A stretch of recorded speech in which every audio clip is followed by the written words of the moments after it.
What's up, world? It's your boy, Alex Bryant. Welcome to Frontline Faith with Alex Bryant. I often think, should it be Frontline Faith with Pastor Alex Bryant? I don't know. You know that I'm a pastor, all that good stuff. This is still Frontline Faith, and it is Thursday, March 6th. Some call it Thursday, but I call it Thunderous Thursday. Got to take a drink from the official NFL sponsor. Wait, they're not really the official NFL sponsor, but they're my unofficial NFL sponsor. The Chicago Bears, the Bears. Oh, now this wasn't even a part of the show sheet, but I don't know if you guys noticed that the Bears are making some moves, people. We're picking up offensive linemen from you, Junkie Chiefs. Yeah, I said it, you Junkie Chiefs fans. Any Chief fans in studio over here in the gallery? Yeah, I think there is one over here, but he didn't want to say, yeah, whatever. Anyway, we're stealing your offensive linemen, baby. Yep. When we get our O-line, we're winning the Super Bowl, and we're making moves. That's all I got to say. Now, that's not even a part of the show, but that's part of what I have to say because it's my show, Frontline Faith with Alex Bryant. Let me tell you what to expect today. We got a great show, a great rundown. I will start the show talking about what you all witnessed on Tuesday evening, President Trump's speech to Congress, and everybody's been talking about it all day yesterday. It was all over social media. They're talking about Trump, how great his speech was, and about the Democrats' response. Oh, my goodness. Oh, my goodness. Oh, my goodness. I have some thoughts on that. We'll do that. We'll talk about it. And then my good buddy, Carl Baker. He is a local finance guy. He will be in. We'll talk about some business and the economic landscape. We'll talk about the business growth strategies for all you business people that are around here. He is a finance guy. He's a wealth advisor. And so Carl Baker, he will be in. We'll give some practical business advice. I love to sit and talk with him because I'm learning. And, you know, when I have him on the show, I get some free advice. So you're not going to want to miss that. Carl Baker will be joining us, and that's about 9:30. He'll be coming in and joining us on that. And then we'll have the top three stories of the hour or top three stories of the day. We'll give you those, and there's a few things we need to talk about, like the southern border. It's pretty darn secure. We'll talk about Trump's polling from the speech, go into some more details on that. That'll be one of our top stories of the hour, and our top stories of the day. And then CBS, man, they have some stuff to say about Trump's polling. And then also the Hamas terrorist demands. Trump is saying release them today. Release them now. So we'll get into that at top three stories of the day. We'll have another interview about 10, 15-ish with Bishop Garland Hunt of the Douglas Leadership Institute. He'll be joining us. We'll go over that and we'll talk. I love talking with Bishop Hunt. He's got a lot to say. And today we'll be going into what happened when the Bible says be fruitful and multiply. And we'll talk about the devastating impact of abortion and on the underpopulation and how we have a crisis that we don't talk about much. So we'll have a good discussion with Bishop Garland Hunt from the Douglas Leadership Institute. And then as always, what people are talking about. You guys know the story. A lot of people are still talking about Trump's address to Congress, the young man that is the newest Secret Service agent, the response for the Democrats, and all that good stuff. So yeah, it's a great show, and man, you're gonna be in for it. So stick around. Let's get to it. We'll get after it. And what's the big deal? That's our first segment. What's the big deal? Opening news story.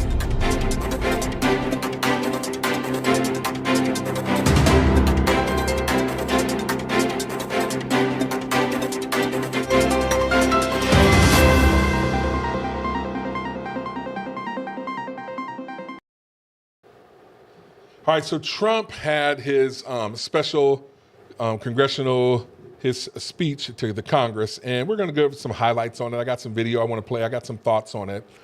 But I just want to start with this. When I saw it, I know it's like, you know, traditional and there's decorum and all this and that, and both sides plan what they're going to do. This is like, I guess this would be like the playoffs of the Super Bowl for them.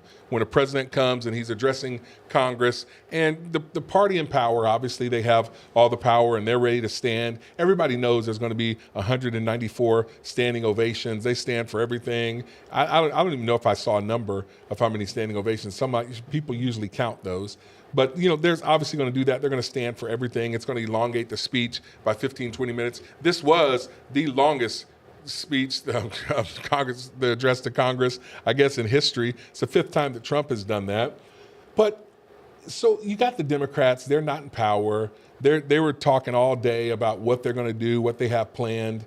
And when I was first hearing about it, I was like, that just seems a little bit silly. Either don't show up or just show up and sit there and be quiet. The president is addressing Congress, the both sessions of the House, and this isn't the time for you to act foolish. But that's exactly what happened. The congressmen and women who were voted to, not only Congress, but you had the senators there as well. These people, some of them, these people are voted into office to represent us. And absolutely ridiculous. Absolutely ridiculous. They seem childish. They seem petty. You guys saw how it started with Congressman Al Green. He's the Democrat from Texas. He gets kicked out. He's the guy who's tried to bring articles of impeachment against Trump a couple other times, and he said he's going to do it again for the 3rd time. He just doesn't like Trump. You guys know this. There's a lot of people that just can't stand Trump. Their hatred of Trump, it's big, it's blaring, it's glaring, and it consumes them. Now, they got a name for it. It's called TDS, Trump Derangement Syndrome. Now, that was started for Bush. I think Charles Krautheimer, he came up with the term back in late 90s, whatever, in the mid 90s for Bush when it was Bush derangement syndrome. Remember, the media just they couldn't stand Bush. They knew that he wasn't dumb because he's an educated guy, Harvard guy, and lawyer, but he would have his little gaffes. Bush wasn't the best speaker, or he'd make some mistakes every now and then. And so they were just out to discredit him, tear him down. And the more he spoke, the more they were doing that. And they would try to hit him with, it's like the death by 1,000 cuts. They become deranged and delusional because they can't stand what's going on. And you saw this at play with these congressmen and women during Trump's address. You got the Congressman Al Green getting kicked out, standing up and just making a scene. The Republicans are ready for it. Speaker Mike Johnson kind of gave him a warning. He was ready to gavel him down, and then they're like, take him out. And it's all spectacle. It's all show, because then they go and they send out fundraising emails. I got kicked out for you. Send me your money. So, you got the standing ovations, you got the cheering, and then you got one side staying seated and looking like they can't be bothered with it. They obviously had several close-ups of Nancy Pelosi with her cane. Who knows what she's doing? But, I think it's interesting because Trump called them out and really showed how stupid they are. I mean, he's like, they wouldn't stand for anything no matter what I said or did. He goes, I could do the best thing, but we know they're going to sit, they're going to do it. And he just basically called them out. And it was kind of funny. And social media, they blasted them as well, all their antics. And it's just ridiculous. Now, overall, the American people liked the speech. Micah, show this graphic on the favorability of Trump's speech right here. We're going to show that first graphic there. That's the first thing. The people overall liked his speech.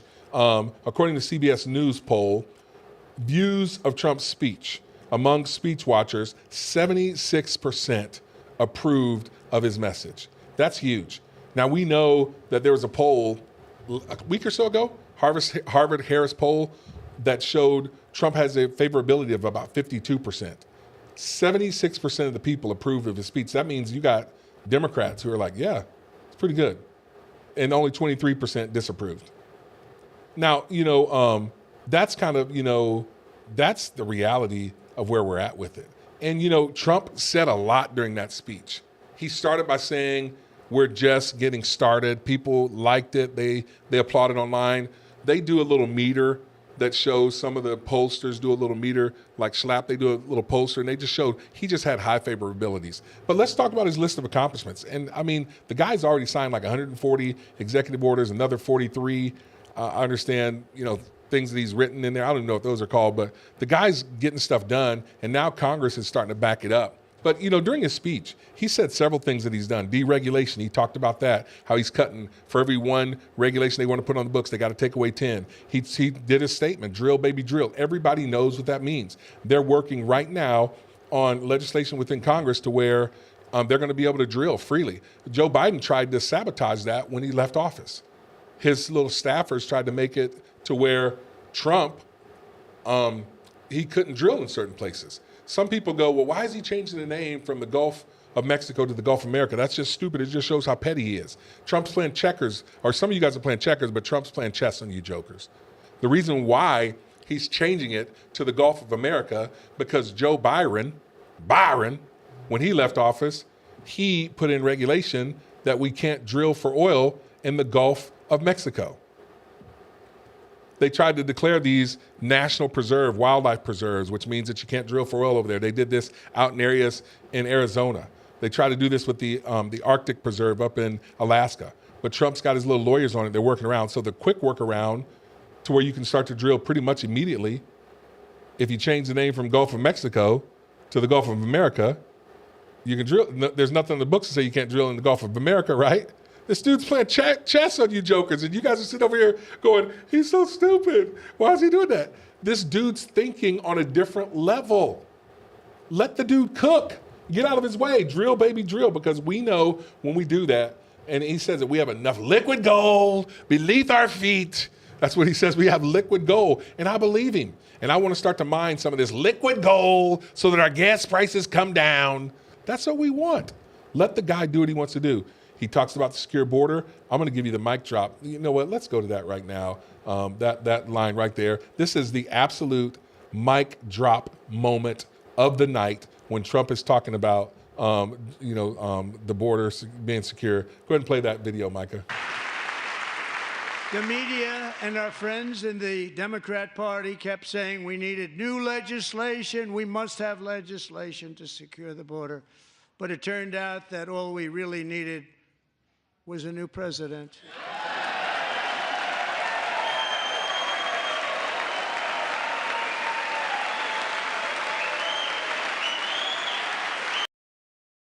And that's huge right there. The media kept saying, we needed legislation, but it turns out, and he delivered it so well, all we needed was a new president. Mic drop, baby. I mean, what can you say? That went viral. Everyone was talking about it, and it's the illegal immigration line of the night. People are fighting about it now. Here's the deal. I got some friends that we're talking about, because I posted that on my Facebook immediately. And some of my friends are like, oh, yeah, well, where's the proof that illegal immigration is down? And then, all you got to do then is go to the statistics on it. And I think I'm going to go over some of those later on in the show for you when we're doing our top 3 stories of the hour. But the numbers don't lie, baby. The numbers don't lie. Trump has secured the border. Illegal immigration is down. They're on the run. Lowest numbers since they've been recording them with Border Patrol, with ICE. It's absolutely ridiculous. So here's some other lists of his accomplishments. Federal employees returning back to office. We like that. The American people like that. We want people to return back to work. I mean, you go to your office. I go to my office. We want people to show up to work. And the thing is this. Some people can work from home. Some jobs can do that. But let's be real. A lot of these federal employees, they weren't even working. This is what Elon Musk and Doge is finding out. They're just collecting their paycheck. They're getting that Washington, D.C. salary, which it's more expensive to live in D.C. They've moved to Wyoming. They're paying $400 for a house in Wyoming because they basically give houses away in Wyoming because no one wants to live there. I mean, okay, I'm joking. Do not jack a brother if you live out in Wyoming, okay? I'm just teasing. I joke sometimes. We all know I'm talking about Montana. Nobody wants to live there. And so, but they give houses away. You get your D.C. salary. You go and you work remote. You say you're working from remote in Montana, and you're really just out riding horses and camping all day, and you're getting your big old salary. And Elon Musk is going, hey, give me 5 things that you've done. And the people, they're like, what? I didn't check my email. So, I mean, he said return to the office. We got all these government buildings that we're paying for, huge buildings. Have you ever been to D.C.? I mean, they literally have 20, 25, 30 city blocks of government buildings right around the White House. And they're saying that some of them are 6% occupied. Why? Some of these buildings are a whole city block, and they're only 6% occupied. Why is our taxpayer dollars going towards taking care of that? It doesn't make sense. So return to office. He talks about restoring free speech. Vice President J.D. Vance went over and gave a speech over in Europe. He's talking about that. Trump campaigned on this one, ending DEI and wokeness. He signed in executive orders and legislations. From now on, the United States is to be known that we have two genders, male and female. You either sit down and pee or you stand up to pee. That's what the executive order would have said if it was me. I would have made it so simple. It's that simple. You're male or female. I mean, these are common sense kinds of things. He's talking about that. We're bringing common sense back. And he said, and the world's following. They're ending wokeness. They're ending DEI. I get people all the time that try to blast me. They try to blast me. As a black man, you know, aren't you thankful for DEI? You wouldn't have your position if it was for DEI. I'm like, what are you talking about? That's stupid. You're just assuming and presuming something. You're presuming that I needed affirmative action to do the things I've done. Now, I think that there was a time in our country where we needed affirmative action, and maybe in some areas we still do. I think there's conversations that need to be had on that stuff. But as far as I know, from where I've come from, I've gone to college. I got 2 degrees. I got a master's degree. I'm working on a doctoral degree. I got experience. I think I'm where I'm at, not because of the color of my skin, content of my character, and my skills, and my abilities, and my willingness to work hard, to strive for the things that I want. And the same is true for you. What Trump is saying, it's merit-based. It doesn't matter what color you are. Now, when it talks about diversity, we want to make sure that people are not limited from getting opportunities because of the color of their skin. But we shouldn't be trying to advance people just because you're a certain color or a certain gender. I'm going to say it again. No one should be limited or hindered from getting an opportunity because of their gender, because of their color of their skin. But you shouldn't be promoted or elevated just because we got to fit a quota. That's ridiculous. And so Trump is talking about that. We're ending that, the DEI and the wokeness. See, I want to end it too because I know I'm a hardworking brother. I know I got skills. I know that I'm, qualified. So I don't care, black, white, brown, male, female. If you're better than me, you're better than me. But if you're not, step aside and let me get mine. That's how we need it to be in America. Work hard, keep your head, up, have a good work ethic, take some personal responsibility, make good choices, and you get ahead. That's the way it should be. He talked about Doge. I think it's always interesting with Elon Musk. That joker, as soon as he said Doge, did you guys see the way he jumped up and he's just like, yep, it's me right here. Elon's a different cat. He's a different cat. He's like, and I'm going to say this, I want him doing what he's doing. But he is a different dude. He thinks on a different, you can't deny that he's brilliant. His mind is brilliant. He's like a savant. Some people say that he's somewhere on the spectrum. I'm not trying to insult the guy. I don't know. But I want him doing what he's doing. I want him and his team of little young suckers that know how to use AI, computers, whatever they want to do to find waste, fraud, and abuse so that I don't have to pay my extra taxes to go into just stupid stuff. And then I thought it was brilliant the way Trump gave his list of things that we're spending money on. And then you can see your friends that want to melt down on the left because they're like, no, really, technically, that was right. Because Trump said we're giving like 20 million or 20 billion for, to test transgender mice. And I got a friend who went and tried to research it, and he's like, Trump's so stupid. This is what it's really for. It's for cancer. Okay, but what Elon is saying is give an account for it, because it shows 20 million, or I don't know if it's million or billion, the M or the B, for transgender mice testing. That seems stupid. If it's legitimate, let's have a conversation about it. Elon has always said, hey, we might make some mistakes. And I'm not just going in and trying to cut things, but we want some accountability. Isn't that what we want in our government? Because, when Bill Clinton tried to do this, when he cut 377,000 employees, people applauded that. When they said, when Al Gore came out and said, we want some accountability, people applauded that. Republicans have been saying, we want to shrink government, we want to stop all the waste. People like that. But now that somebody's doing it, they're mad at him. They're mad at a guy who doesn't even take a salary from his job. That's Elon Musk.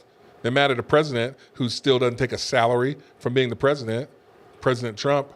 Why? They're trying to save us money. So he's talking about his wins here. The tax cuts. He's going into his tax cuts here.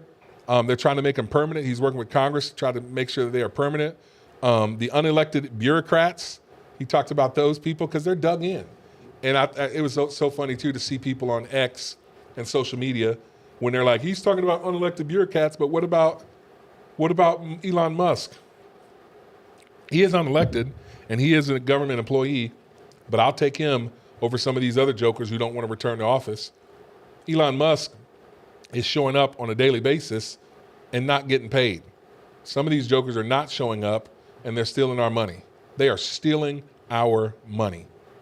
He even goes into stuff, little specific things like restoring our shipbuilding industry. When you do some research, you find out that China, they've increased their military spending like 7%. And they literally are putting out ships. It's about a 10-to-1 ratio. They're producing them so much faster than us. Trump knows these things. He sees these things, and he wants to make sure that our military is on point, that we are ready to go. Talks about reclaiming the Panama Canal. And again, people don't like to hear him say we stupidly gave it away, but when you hear the facts and details, you can't deny that. He goes into his Middle East piece, and he talked about the work that he's doing to rebuild that. He started that in his first term with the Abraham Accords. And, he's talking about still wanting to build peace. Trump wants peace. Rebuilding our defense system. He wants to put a golden dome around the United States, kind of like what we helped Israel build. He's like, we got enemies that are going to come in. So it's like a golden dome, like up in space where you got these missiles that can come. If somebody tries to fire something at us, boom, we can shoot them out of the sky. He talks about Greenland. He wants to go in and take over Greenland. That's a crazy deal because he's like, we need it. We're going to get it done. That's offensive to a lot of people. That is offensive, but I love the way this guy's thinking about stuff. He gave an update on ending the Ukraine war, about the letter that Zelensky sent to him after the debacle in the White House. He talks about rebuilding the U.S. industry, steel and coal and all that. He mentioned going to Mars. I don't even know why we need to go to Mars. That's what Elon Musk wants to do. I ain't trying to go to Mars. I'm not all about that stuff, but some people are crazy enough to want to do it. And I guess if people are fighting to do it, if somebody's got to be the first to Mars, I gosh darn wanted to be a United States person, you know what I'm saying? So that's kind of like when they're talking about going to the moon. I don't know why we need to do it, but if somebody's going to do it, we should be first. And investing in improving children health. That's why he's got RFK Jr. there. It was funny too. One of the lines he delivered, he's like, he goes, I never would have thought that a room full of Democrats wouldn't cheer for a Kennedy, man. That's kind of funny. The guy, he's talking about this stuff. And he mentioned once again that he's withdrawing from the World Health Organization, from the Paris Climate, from the Human Rights Control, and he even addressed the tariffs, the reciprocal tariffs that are going into effect, even more of them that are coming on April 2nd. But the bottom line is people loved his speech. People loved it. The polls loved it. And he had some great moments. The information he gave was great. The wins he gave was great. But then this dude had probably 20 to 25, 30 minutes of just great moments that made it so heartwarming for people. The kid with brain cancer, DJ Daniels, making him an honorary Secret Service agent. Unbelievable. I'm going to actually play this clip. It's a couple minute long, but it is heartwarming. I've seen it a couple times now. I want you to check this out. Joining us in the gallery tonight is a young man who truly loves our police. His name is DJ. He is 13 years old, and he has always dreamed of becoming a police officer.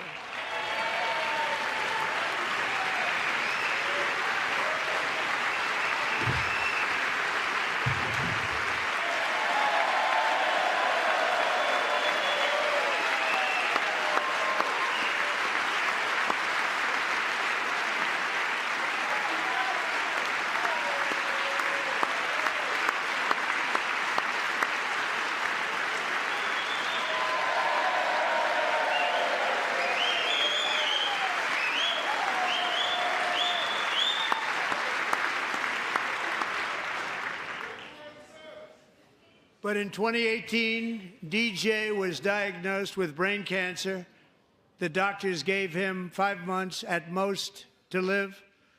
That was more than 6 years ago.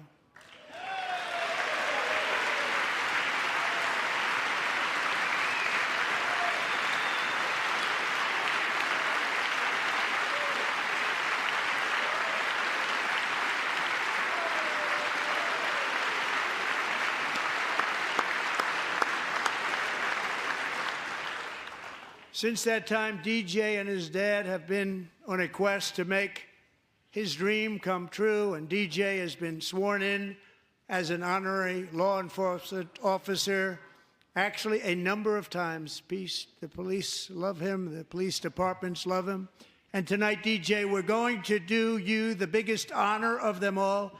I am asking our new Secret Service Director, Sean Curran, to officially make you an agent of the United States Secret Service.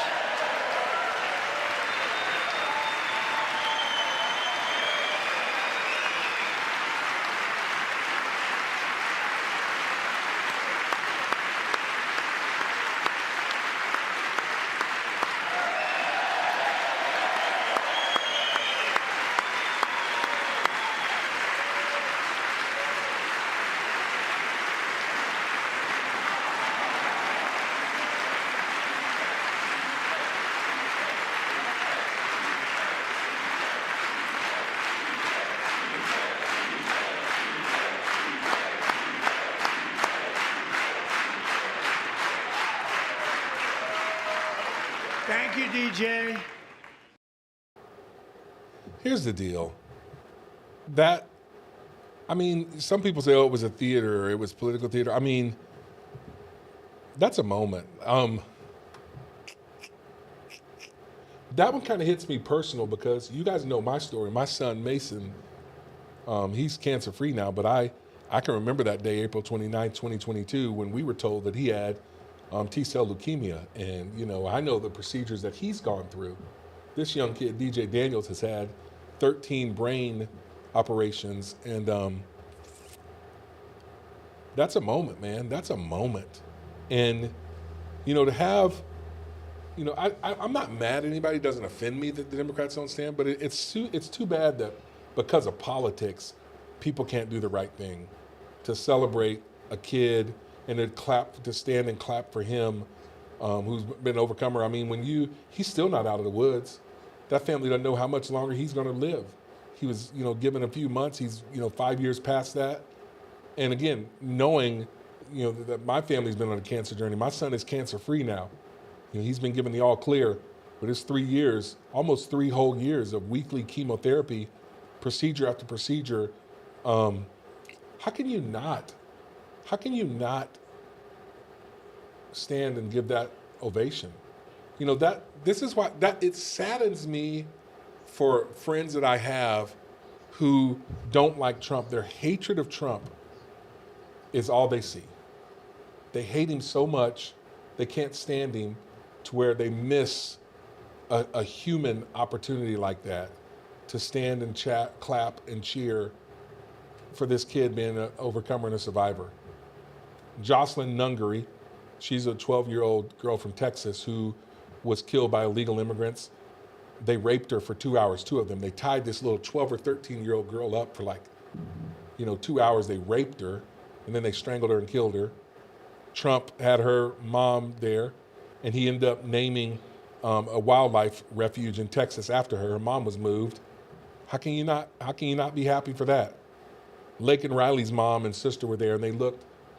You could see the pain in the eyes. Even though Trump, he said, hey, my first bill was named after Laken Riley. That was his first bill. Having him there, some people say, well, that's a prop. No, that's honoring them. I mean, if I lost a child like that, that would be honoring. And how do you not clap for that? How do you not stand up and cheer for that? Officer Diller, he's the police officer that was murdered by illegal immigrants up in New York. His wife was there. How do you not cheer for that? The Democrats didn't stand for any of it. They didn't stand for any of it. Sean Hannity talked about this. I want to play this clip real fast because all of us noticed it. We all noticed it. Check this out. Democrats tonight were so pathetic, they couldn't even stand for Laken Riley's family. Jocelyn Nungary, his mother, a slain officer's wife, Stephanie Diller. They couldn't even stand for a beautiful 13-year-old cancer survivor who dreams of being a police officer and tonight became a Secret Service agent, DJ Daniel. He said, this is my 5th time at a joint address from President Trump. And sadly, there is nothing this president could do or say that would make these Democrats stand and cheer. This has now become a party of rage and hate, a radicalized party reduced to a collective temper tantrum, sitting on their hands, doing nothing for the American people. But tonight, this is also a defeated party. No solutions, no coherent message, no plan for the future, simply reduced to political stunts and smears and outright lies. So Sean Hannity's job is to really stir up his side, this and that, and he calls them pathetic. I'm not doing that. I have a lot of family members that are Democrats. I got a lot of friends that are. I'm born in the South. If you're from there, you're black, you're Baptist, you're Democrat. I'm not. But I do know a lot of good people who still are Democrats, and you do too. We all know people. This isn't the time for us to make fun of them, to blast them on Facebook, but I've been engaging them in conversations just to be like, because we got to get people to move past the derangement, past their hatred of Trump, and to look at it and say, hey, can we have these human moments? I'm so proud of America when 76% of Americans would say, yeah, they approve of that. Because those moments that Trump had, and you can say he manufactured them, whatever you want to say. He did. They're there. You call it what you want to. But they are true stories. And these people felt honored when they showed up to be a part of that. And the Democrats to not stand for it, that's not acceptable. That's just not acceptable. And we need to make that known. It's not it is. I get it. Your side lost. You guys looking bad. They want to dig their heels in their sands. But we have to move past those moments. And so, Trump, I got more on that one towards the end of the show because there's, I'm going to play a follow-up to what DJ Daniels had to say. I'm going to give you a follow-up to what what the ladies on MSNBC, how they were talking about it. We'll do that in the What People Are Talking About segment towards the end of the show. I got one more little thing that I want to go on this, and then we're going to get a little word from our sponsor. And then he's in the studio ready to go. Carl Baker from Baker CFO, he's Advisory LLC. He's ready. We're going to have a good discussion with him and about economic and issues and stuff, or economic opportunities and so on and so forth. But one of the other things that I loved about Trump's speech is that he said he's going to end child mutilation. Let me just say this too before I go into this. I also like that he reaffirmed his commitment to protect women's sports. You guys know that my daughter, she's a freshman in high school. She's a beast. She's 6 foot tall, and she just had a dominant season with the Knicks, the Eagles, and their JV team. She's playing JV as a freshman. She's like 6 inches taller than most of these other girls, and I love it because the key word is other girls. You know what I'm saying? I don't want boys out there playing against my daughter, and I'm glad that Trump is protecting them because I wanted to get a scholarship to college. Hopefully she can go to Evangel College on a basketball scholarship one day. I don't want some dude trying to take it from her. Now, obviously Evangel's common sense. They're not going to let dudes playing girls, but some of these other crazy ones are. But so Trump says he's ending child mutilation. His message, I love this. He said, my message is for every child that you are perfect just the way that God made you. If that was Obama saying that, man, every news outlet would have that on repeat for 5 days. I mean, because everybody loved Obama. And if he was to say something like that, look, I want you to know that you're perfect, just the way God made you. They would have that on repeat. I mean, every news, you would see it 12, 15 times every hour. But when Trump says something like that, a powerful message, it should be seen. I got a clip here I'm going to play. Play this clip. I don't even know what this one is, but play that clip. When Trump said tonight in his address to Congress that he wants every child in America to know that they are perfect just the way God created them and that they were never trapped in the wrong body was one of the reasons I voted for him to be president. Trump tonight highlighted real issues that affected real people and how his policy changes and executive orders either benefited them or will make sure that they're less likely to occur again. This address to Congress was about the people of America, about policy changes and how he wants to move America forward in a positive direction. If anyone have any dislike or disdain for Trump and what this address represented tonight, then you are the problem. Trump was very presidential, very commander-in-chiefist, and he stuck to the points that the American people care about.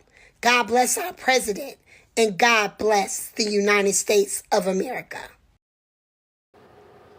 Man, I love this. This is a black woman who the Democrats would say should be one of theirs. She should be Democrat. You see more and more people of color that are saying, listen, we're not falling for the banana in our tailpipe anymore. We're tired of your little divisive messages. There were some more that I saw trending that I can't even play because they're swearing. There's one dude who's mad. I wanted to play it so bad, but he's dropping the MFers and all this and that because black and brown people are tired of being used and trying in the attempts to manipulate us, our emotions, our thoughts, and we're done with that stuff. And you know, when Trump, he's talking about common sense things. The black community, the brown community, we're very conservative, and a lot of us want marriage to be between a man and a woman. We don't want you to try to push the LGBTQ transgender stuff on our children. We're tired of all the trying to get us to lose our common sense and check it at the door. We're done with that stuff. We don't want to be killing babies left and right.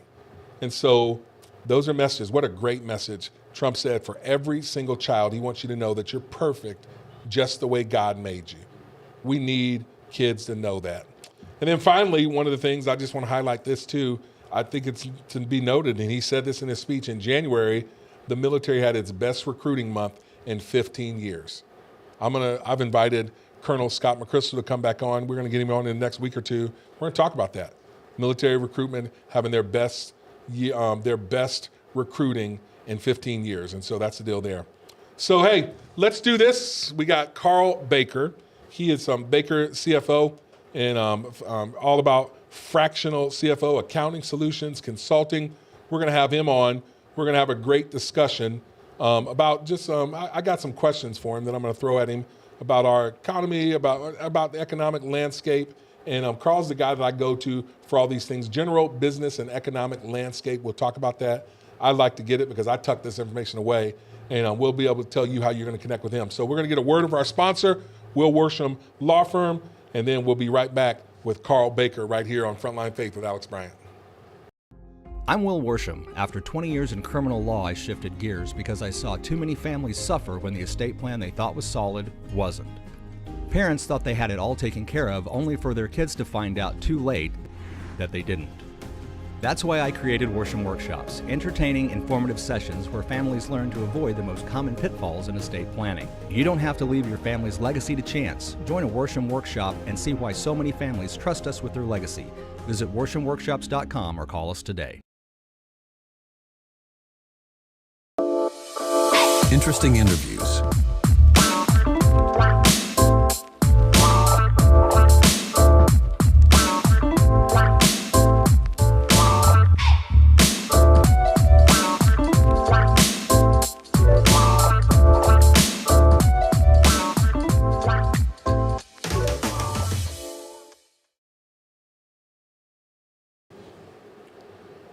All right, welcome back to Frontline Faith with Alex Bryant. We are here with Carl Baker. I've known this gentleman I might even just kind of put this down a little bit. I've known this gentleman for about, 25, 30 years? 30 years, 30 years. We go way back, don't we? Yeah. And so he's been an accountant for the longest time. That's what you were when I first knew you.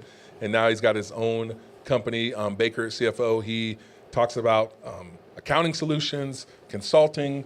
You do a little bit of everything over there. So, I'm just old. I just kind of gave that, but tell us in your own words what it is that you do, my friend. Yeah. So our services we are a modern accounting firm, meeting the business needs of business owners, providing fractional CFO services. We can talk about that. Bookkeeping, accounting services, tax solutions, just helping business owners with the financial aspect of their business. Okay. So I want to talk with you about, like some of you listening or watching around here, you may be a small business owner or whatever or whatnot, and you're looking at the landscape around us. I drive around the area and I see how businesses are building. There's stuff going up all over the place. Yeah. And to me, is that a good sign for us? Like, that's going on, houses and everything's being built. Is that good or no? Well, it seems like it to me. I would think so. There's obviously, on a macro basis, there's a housing shortage. So any construction that's happening will just provide some relief to people that are looking for quality housing. And obviously, you look at it from a couple different perspectives. From the residential perspective, from a person trying to find housing, that's good. Gives them more options. From an employer and an investment perspective, as that capital is flowing, it's giving them an opportunity to advance their business cause. So if there's a small business owner watching this right now and they're looking at this, you got a new president, you got a new philosophy, really, Yeah. A lot of new things happening, but, looking at all the things that you're thinking about, tariffs and, interest rates and all these, what should a small business owner be thinking about financing, cash flow, and all that stuff right now? Yeah, I think many of us can agree that it feels like we're in this ramping up period. And I think the federal administration is going to be very pro-business, low regulation, use the freedom that we have as citizens, as people, to meet business needs. And that's really what we should be doing. So doing that in a right way, in a professional way, I think now is the time for that to start happening. So what are some, things that they should be on the lookout for, mistakes they should be looking to avoid? For you're a business owner, again, Yeah. Because I think about, I have a nonprofit, and Yeah. you look at the timing of things. Should you stay where you're at? Should you stay stagnant? Should you grow right now? What are some common mistakes that they should try to avoid? I think it's the thing that comes to mind, and it's an overused cliche, but cash is king. So what does that mean? Having the right working capital in place so that you don't get out over your skis. And a lot of people do this. I see this where as a business is trying to advance its cause, they think, well, I need money. I'll just go to a bank, and the bank is there to loan me money. I need to borrow, so let's do business. And it's not that easy. And putting a plan together and understanding how to put working capital to use and how to get that working capital and then to use it in a right way so that you don't spend it all. A lot of companies, they might have a profitable business and a good business, but if they're not implementing that in the right way, they run out of cash and then the business loses steam. So, with you hear recession, all this talk. I mean, as a financial expert, tell me right now, are we going to have a recession? No, I'm just teasing. I joke with you because I know on the radio when I had you on, you're like, I can't tell you that. Yeah. But, I'll bring my crystal ball. But all of this, talk of recessions and labor shortage and inflation and all that good stuff, how should business owners be thinking about adapting their strategies and so on and so forth? Yeah. I think there are a lot of people want to look, this is just my opinion, a lot of people want to look to the big picture, and I would just say look at your own personal situation. Do I have an idea that will meet a need in the marketplace? Do I have a plan to implement and execute on that need? Do I have the expertise? Do I have the capital to do that? And if that is the case, then I think that whatever's happening in Minnesota or someplace else sort of doesn't really matter. Now, obviously, the macro picture, which is what you're wanting me to talk about, it does have an effect. People are asking about tariffs, whether that's going to impact inflation or not.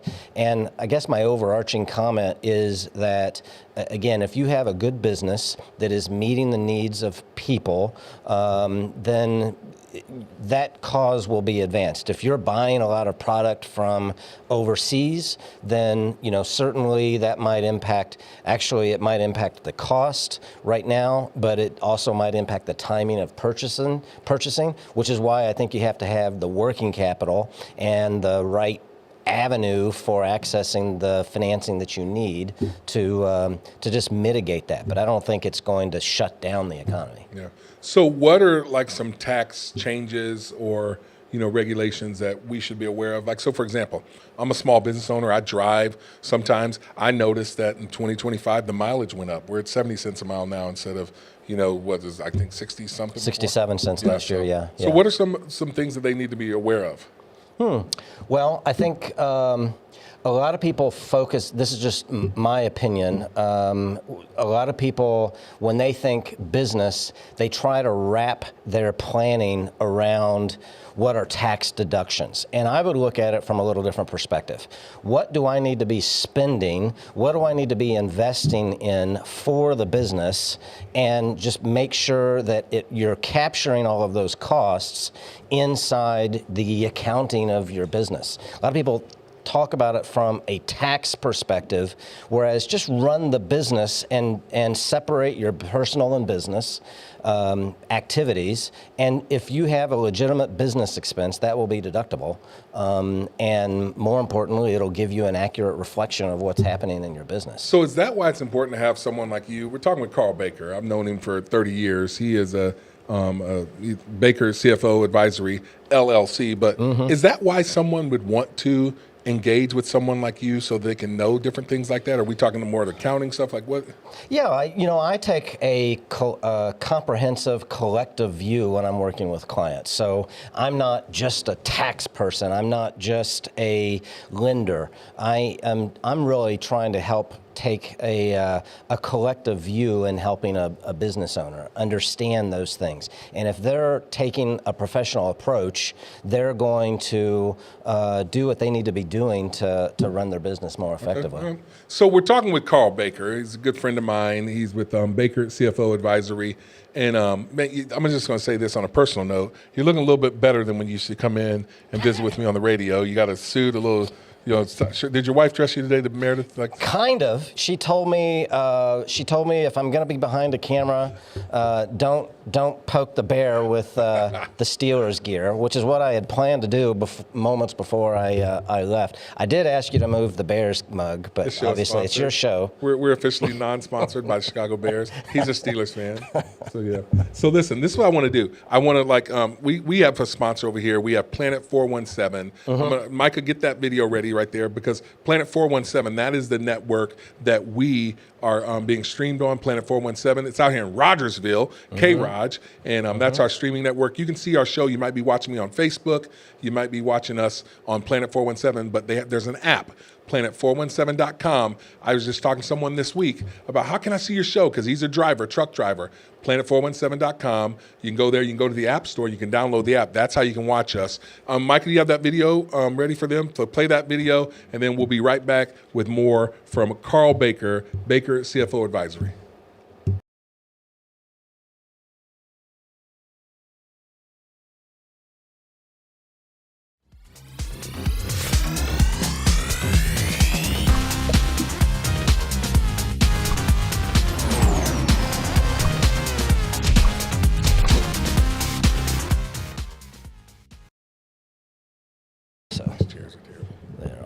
All right, here we go. We're back with my guy, Carl Baker. He is with Baker CFO Advisory. CFO Advisory. Yeah, so CFO. Yes, Chief Financial Officer. There it is. He's Baker CFO Advisory, LLC. He does, and I got his card right here, because all this accounting stuff and all the financial... Mumbo jumbo.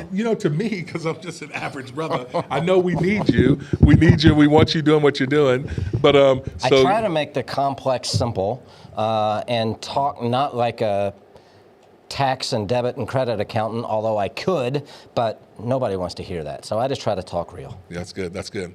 Okay, I got a question for you. Okay. So, we talk about growth and we talk about that. There's a lot of people that are small business owners.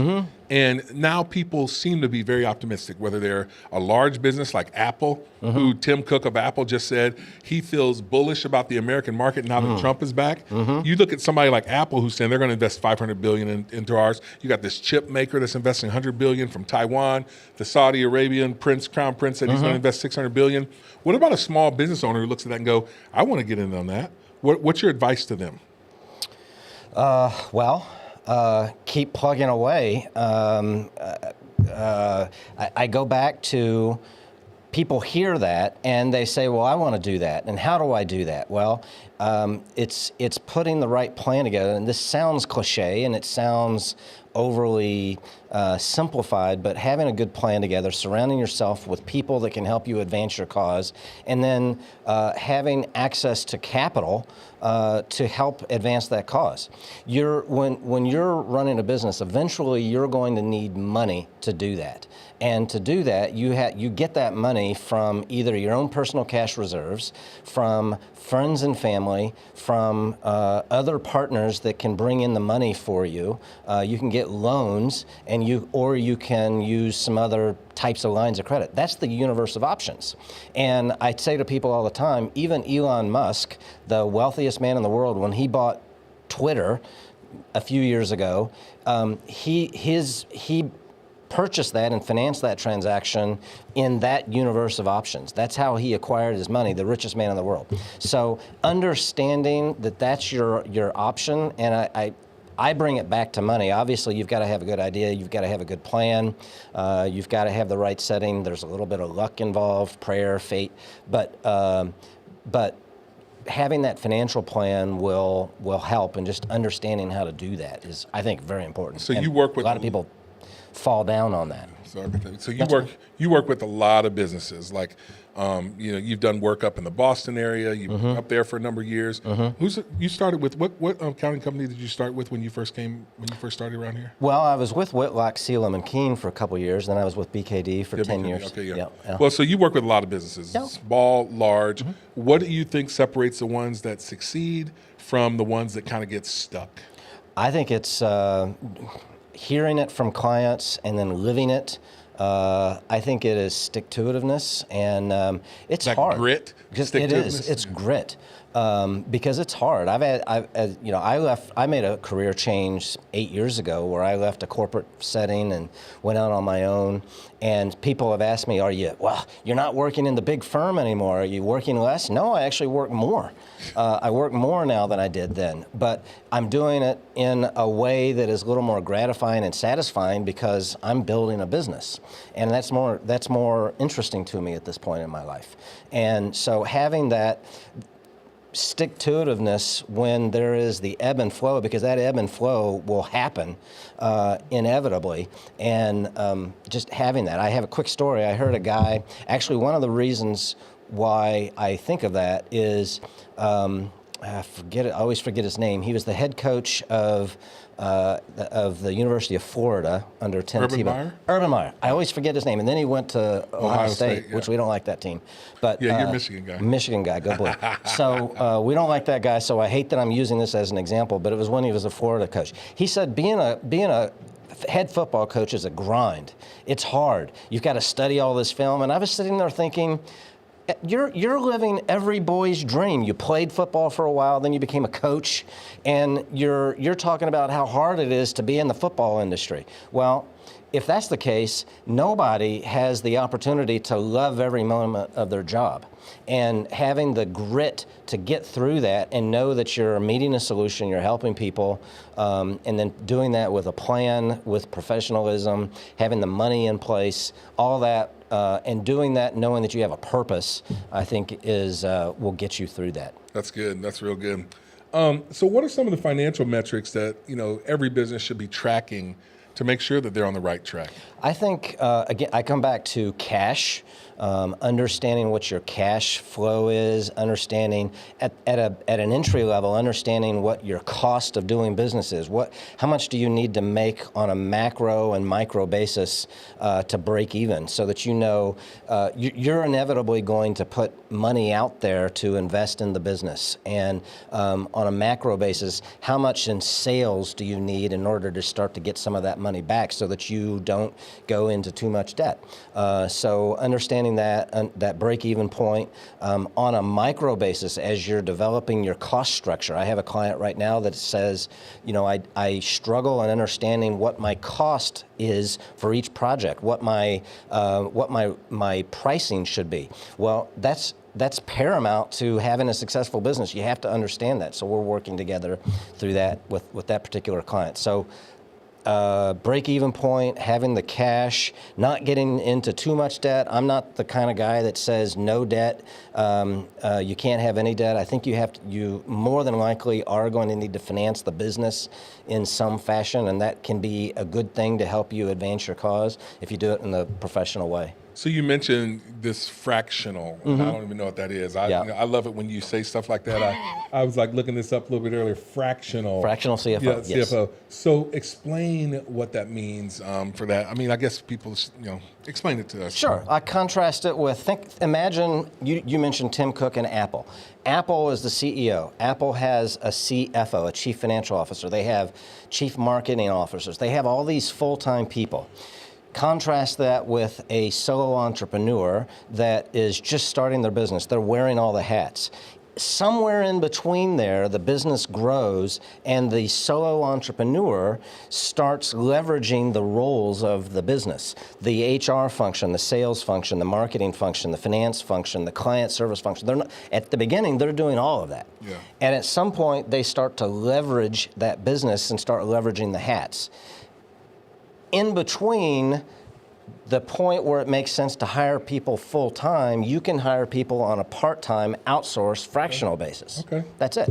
So how do you know, when that, like, so for example, I'm going to use my situation. We have our nonprofit, Alex Bryant Ministries. Yeah. And there's about 4 people on our team, that, and obviously we're not big enough where I'm hiring people full time, but I'm like, okay, when do I bring somebody else on? Yeah. Does it make sense? What are the things that people should be thinking about with that? It's not necessarily a bright line, but it certainly depends on what your tolerance is. Are you getting all the things that you need to get done? I think there are certain things that you should be doing, and until you're hiring that, then you have to do it all. So are you working on so I'll talk about it in my sphere, which is finance and accounting. Are you doing your bookkeeping at 2 a.m. or on Sunday afternoon? And if so, that might be okay with you. And until that's not okay with you, then that's the way you get all that stuff done, and you don't need somebody like me. But until you start to get to the point where that chaos is unacceptable, and more importantly, it's holding you back from growth because you're spending all your time doing that instead of doing what you need to be doing to advance your nonprofit cause or your business cause. If it's inhibiting you from getting that stuff done, again, another little cliche, working on the business instead of in the business. It's a cliche, but it really is true when you start to live the life of an entrepreneur. At some point, it's worth it to spend a little bit of money to have somebody take some of those hat roles from you so that you don't have to spend your time doing that. And instead, if you're spending $500 on that, but it frees your time up so that you can make $1,000, you just made $500, just as an example. So what's, maybe one piece of advice that you wish every business owner would take to heart when it comes to managing their finances and even growing their company? Couple things. I go back to the grit. If you have a sense in your heart that you can accomplish a purpose, meet a need, so many people don't do that because of fear. And I see it on my own self when I'm trying to advance, a new service or whatever. You can very easily get stuck in analysis paralysis and fear. And I think those that are more successful, they ignore those fears and they move forward. So that's number one. Number two, putting a professional plan in place and having the working capital, I think is very important. Understanding that if you're not going to just go to a bank and say, you're a lender, I'm a borrower, give me money. I don't have any experience, I don't have any money, give me money. That's just not going to happen. And understanding how to navigate that through that in a professional way will help a business advance their cause more effectively. All right, we're talking with Carl Baker. Carl Baker, CPA. And man, if you're thinking about some business owners who are maybe thinking about their exit strategy or the succession plan, what should they be thinking about to maximize their value later on? The thing that comes to my mind is having a good, and this is wonky and nerdy, but it is super true, and I guarantee you people will look at this. Having the processes and protocols memorialized in a documented fashion, because if let's say you have a business, I have a business I'm trying to sell and you're coming in and buying it. You don't want to just buy, if I'm doing all of it and I have all of the ways we do business in my head, and then you buy the business and I walk out, all that's gone. So memorializing those processes and the protocols in a very detailed and accurate way, that's what, besides a customer list and besides the idea and the skill set, besides all that, that's what a buyer is buying. They're buying all that stuff that's already set up, and that adds a lot of value. And that's actually what kills deals, is not having that stuff set up. And I think it's important to be aware of that as a small business owner, if you have that in mind eventually, because the larger you are, the more chaos you have, and it'll be harder to implement that. So think about those things early in the process, before the volume gets there, before the chaos happens. Be putting those procedures in place early, so that you can have that set up. Besides the fact it will help you as you're operating your business besides the exit. There you go. Carl Baker. He is, what's the W stand for? I never know. William. William? So Yeah. that's your first name then. Mm-hmm. I've known you for Ever 30 since I years. was born. I've known you for 30 years. I never knew that. William. Well, I don't Carl. know your middle name. Well, but that's your first name, William. Yep. William Carl. Yep. But he goes by Carl Baker. He's a CPA here, Baker CFO Advisory. Tell people how they can connect with you. Couple ways. I'd say the easiest way is to just go to our website, bakercfoadvisory.com. You can also find me on YouTube. Look up my name, Carl Baker. You can find me. I do once a month podcasts or a once a month webinar there about business issues. Those are a couple good ways to find me. LinkedIn, Facebook. There you go. We'll have you throw that in the show notes too on Facebook, Sure. so people can get that. Now, I did want to ask you about this. So you and I have another mutual friend. I've known him for like 30 years. Yeah. So when my son Mason, who was on his cancer journey, we were connected to the Hope Foundation, Candace Keltner-White, and they helped us out. Now, how do you know Candace over here? Frankly, through some networking. I joined a networking group, a BNI group, and she's a chapter leader in there, and so I met her and her husband. I have some neighbors that are on her foundation board, learned a lot about the foundation, and and then I just mentioned to that group that I was going to this podcast, and she goes, "Oh, we know Alex well." A lot of people in the group said that, and are watching and admiring you from a distance. Well, they really blessed us, and man, whenever you go through, we're a St. Jude's family, and man, St. Jude's covers a lot of it, but there's so many different things that you don't even think about, and even if you have insurance, it just gets expensive. My wife and my son Mason were down in Memphis and St. Jude's like 5 or 6 different times, a total of about 9 or 10 months. So you're talking about 2 households, gas back and forth. It's all the non-medical stuff. All the non-medical stuff, and the Hope Foundation, Candace White, they are wonderful and blessing us, and they've done that for a lot of people in this area. We might throw that on the page there too. I need to get Candace on the podcast over here too, to have her on that's a here, great idea. talk about what they're doing. So the Hope Foundation, they're doing some good stuff. So Yeah. Carl Baker, good friend of mine, Carl and Meredith, good people. So we're talking about financial, business opportunities, transitions, and practical business advice. Carl, thanks for joining us here on thank you. Frontline Faith. Thanks for having me. Appreciate you. Likewise. So, let's do this. I think we're going to get to, I don't know if we're going to go to another word from our sponsor, our Will Worsham. He is our show sponsor here. Will Worsham. We got room for more sponsors if you want to be a part of that. But we'll get to that, and then we'll come back with our top 3 stories of the day. That's right here next on Frontline Faith with Alex Bryant.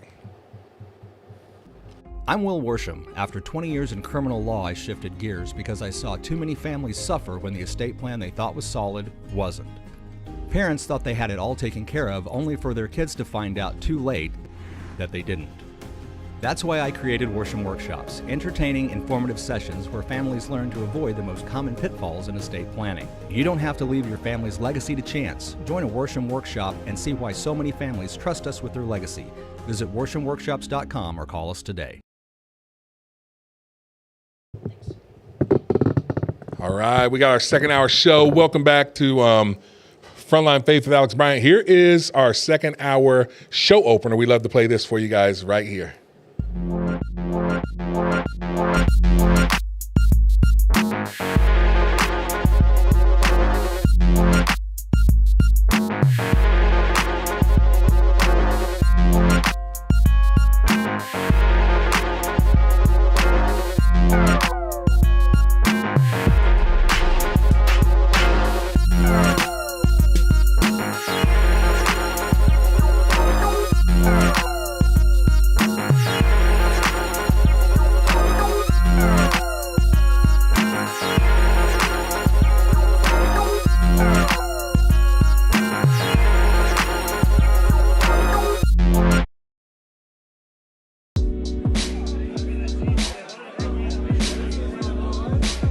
what people are talking about.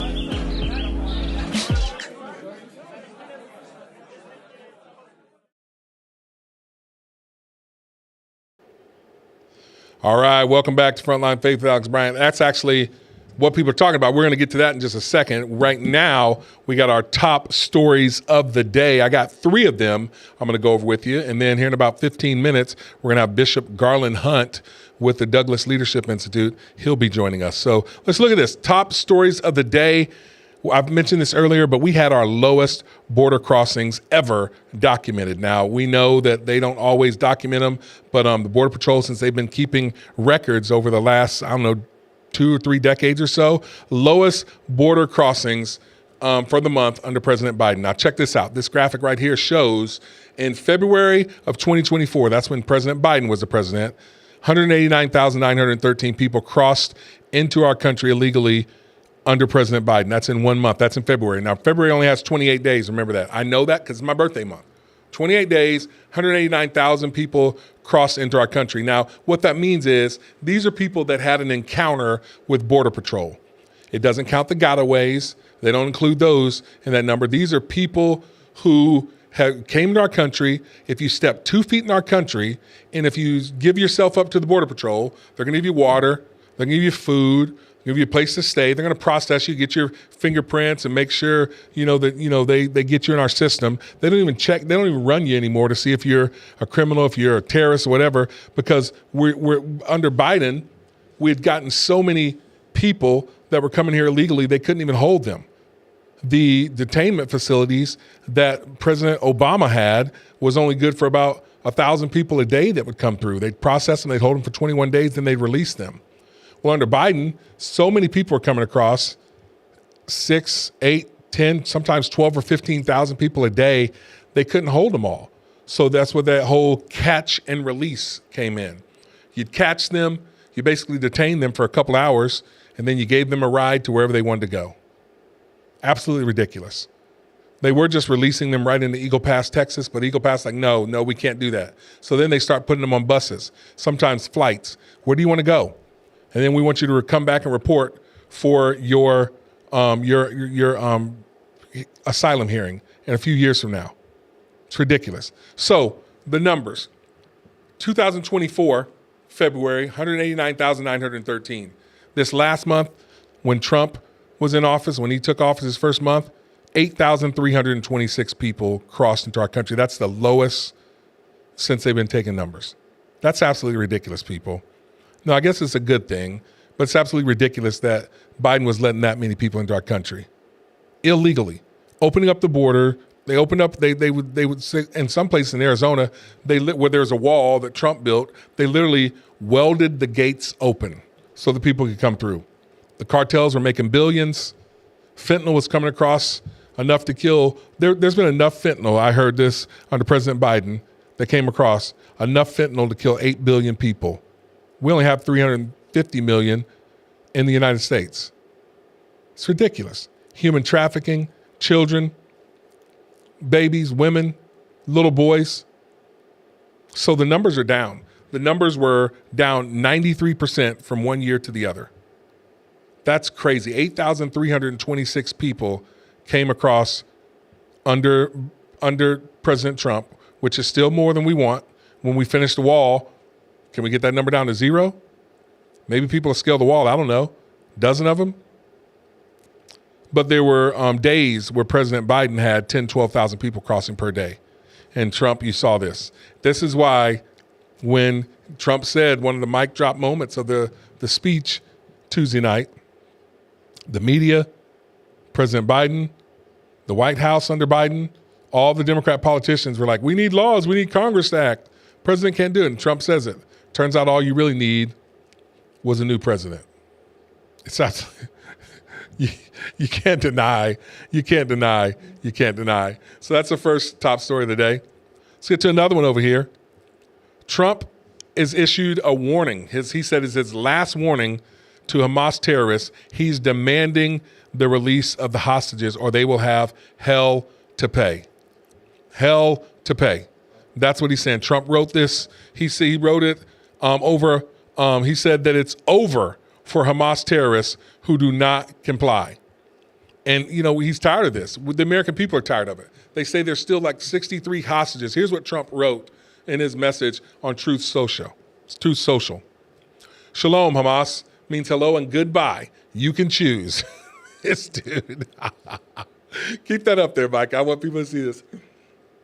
This dude, hello and goodbye. You can choose. Release all of the hostages now, not later, and immediately return all of the dead bodies of the people whom you murdered, or it is over for you. Only sick and twisted people keep bodies, and you are sick and twisted. I'm sending Israel everything it needs to finish the job. Not a single Hamas member will be safe if you do not do as I say. I've just met with your former hostages whose lives you have destroyed. This is your last warning. For the leadership, now is the time to leave Gaza while you still have a chance. Also to the people of Gaza, a beautiful future awaits, but not if you hold hostages. If you do, you are dead. Make a smart decision. Release the hostages now, or there will be hell to pay later.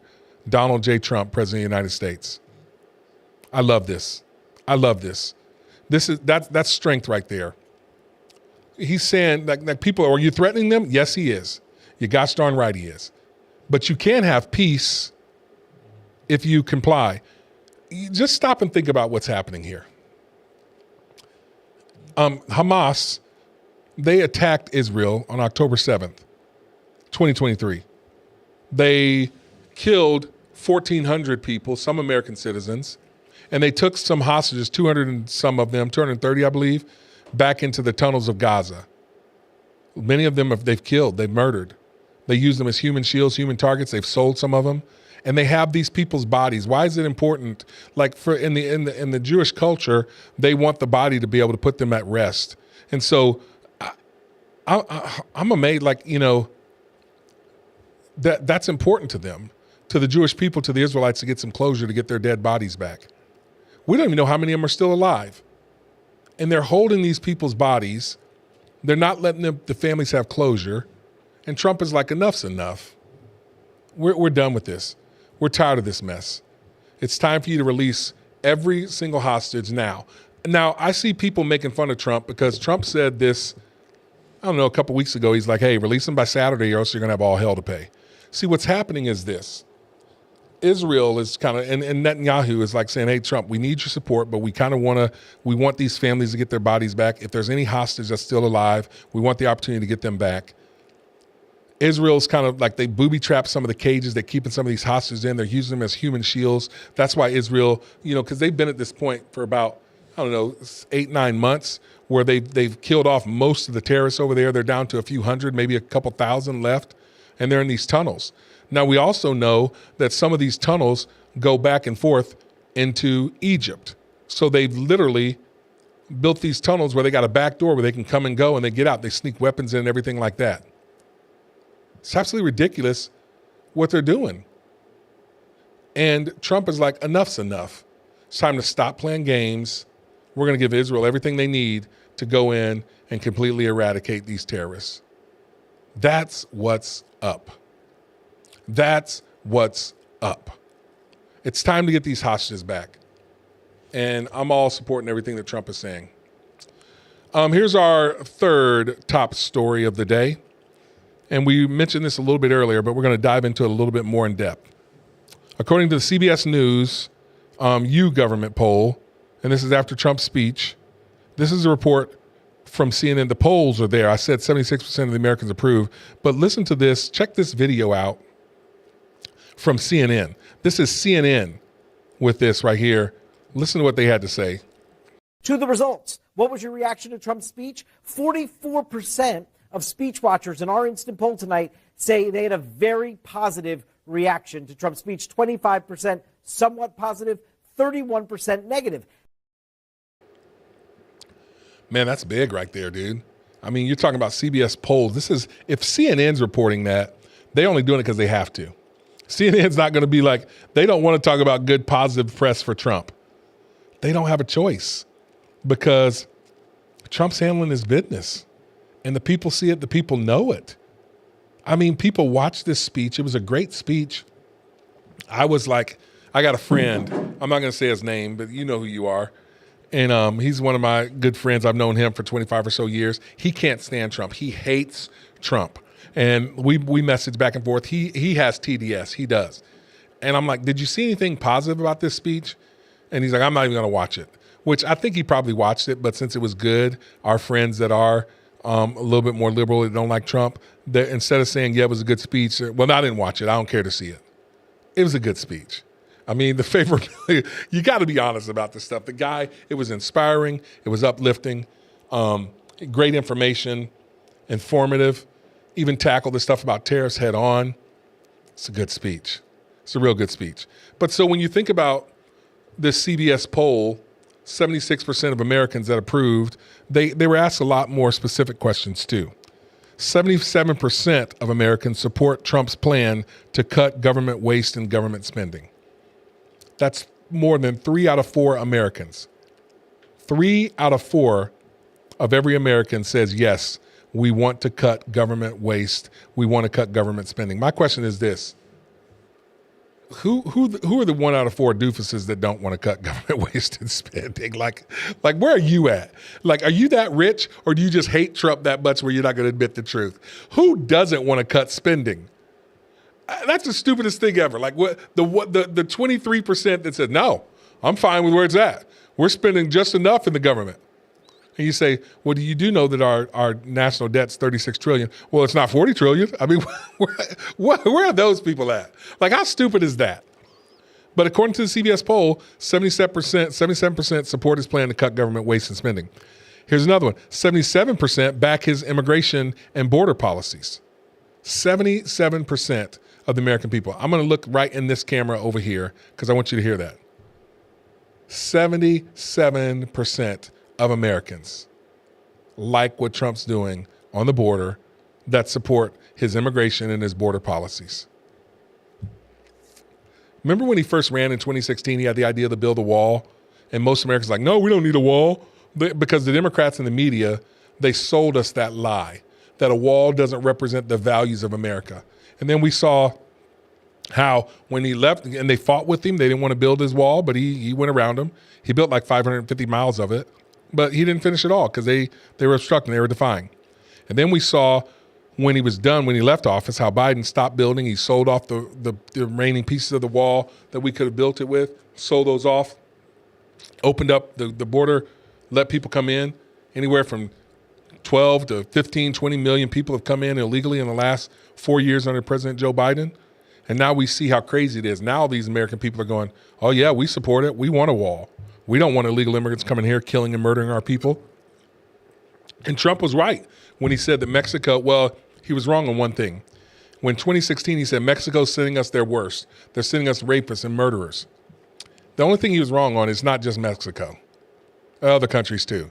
Venezuela has sent us 500,000 people under Biden.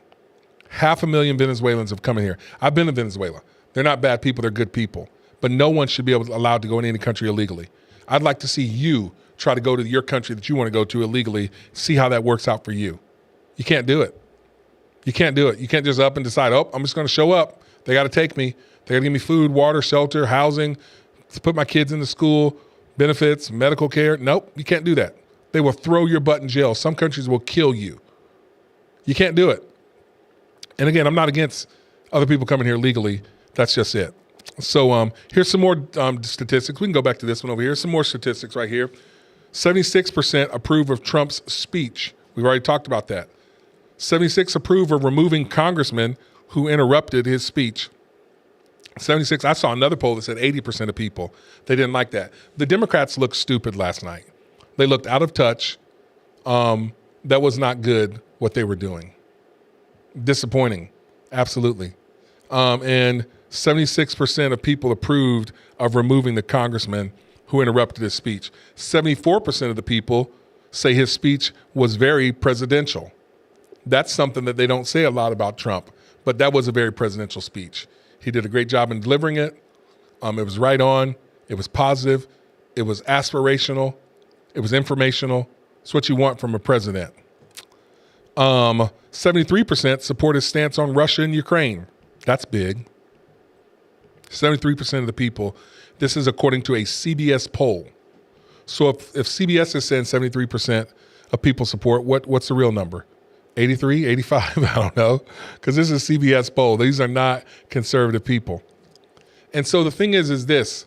They are saying they support what Trump is doing with Russia and Ukraine. And it's this. No one wants to try to, we don't like Russia. We don't want Russia to be, to come out winners in this. But we're done with this Ukrainian war. We're done with the conflict. And people want it to end. 68% says it made them feel hopeful and proud as Americans. 68% say he was clear in his plan to tackle inflation. Now, the haters and the naysayers are going to go, oh, yeah, I thought he said he was going to end inflation day one. How come eggs are still expensive? Well, eggs are expensive because President Biden had 1.2 million chickens killed because he said they had some kind of flu thing and the regulation. They didn't pass regulation. That's the whole thing about so that's why chickens are being limited and eggs. That's why they're so expensive. It's about supply and demand. They're limiting the supply so the demand is high, and when that happens, things are more expensive. 68% say that Trump accurately described America's crime crisis. It's crazy, people. People are in lockstep with Trump the way that he is handling the crime. Inflation is common sense stuff. And then 63% say he focused on issues that they care about. People don't care how much you know until they know how much you care. And people want to know that our president is tackling issues that we care about, that are deals to us. Overall, good speech. Democrats, again, show that they're out of touch, that and they're moving so much more left that they're going to lose a lot of their party. They're going to lose a lot of people who would consider themselves Democrats. I see it happening. I see people, friends of mine, family members who are voting and turning for Trump. I'm in Chicago 3-4 times a year, and there's this whole push to turn Chicago red. They're tired of being controlled and manipulated by the Democrats and their policies, because it really does come down to policies. People that hate Trump so much, they can't see the policies. They hate him so much that they're like, nope, we don't like him. We don't care about what his policies are because he's racist, because he's immoral. All these things, that's what they're doing. And it's not working anymore. People are tired of that stuff, and we want change. We want change. So good speech overall. If you didn't see it, you can check it out online. That's the deal. So we're going to keep it moving. We're supposed to be interviewing Bishop Garland. I'm going to check with the producer. Is he on? Okay, he's on. He's ready to go. So let's do this. I didn't know that he was on yet. So we got Bishop Garland who's joining us. Let's do a quick promotional video from our sponsor, Will Worsham. We'll come back with our interesting interviews, and that'll be with Bishop Garland Hunt, Douglas Leadership Institute. I'm Will Worsham. After 20 years in criminal law, I shifted gears because I saw too many families suffer when the estate plan they thought was solid wasn't. Parents thought they had it all taken care of, only for their kids to find out too late that they didn't. That's why I created Worsham Workshops, entertaining, informative sessions where families learn to avoid the most common pitfalls in estate planning. You don't have to leave your family's legacy to chance. Join a Worsham Workshop and see why so many families trust us with their legacy. Visit worshamworkshops.com or call us today.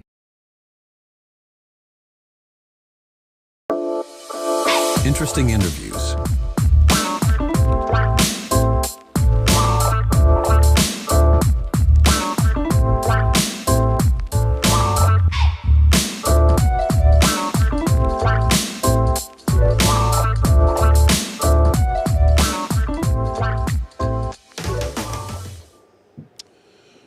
Welcome back to Frontline Faith with Alex Bryant. We have joining me, he was with us a couple of weeks ago. Which camera am I on right here? I just want to be able to look right into that. Which one am I on? Give me right there. There we go. So we have Bishop Garland Hunt. He's with the Douglas Leadership Institute. He's the executive director down there out of Atlanta. They're doing great work as far as resourcing people and engaging people and pastors and leaders of faith in the issues that matter. And they're all about families. So Bishop, once again, welcome back to Frontline Faith. How are you this morning, sir? Doing great, Alex. Good to be with you as usual. Good to have you. Man, if you guys don't know, I'm a fan of Bishop Garland Hunt. I've been following him for a while. I get all the emails that Douglas Leadership Institute sends out, and they are talking about these conservative issues that matter to us. And we were having a discussion a couple weeks ago, and we hit on abortion, and we talked on some of the issues in the black community. We talked about Frederick Douglass and what a great statesman he is. And I want to take our conversation slightly different here and look at this whole talk about life from a different angle, Bishop. And so let's talk about the devastating impact of underpopulation and the crisis that we don't talk about much. I know you guys are putting out information about that. So what do you have to say about that, Bishop?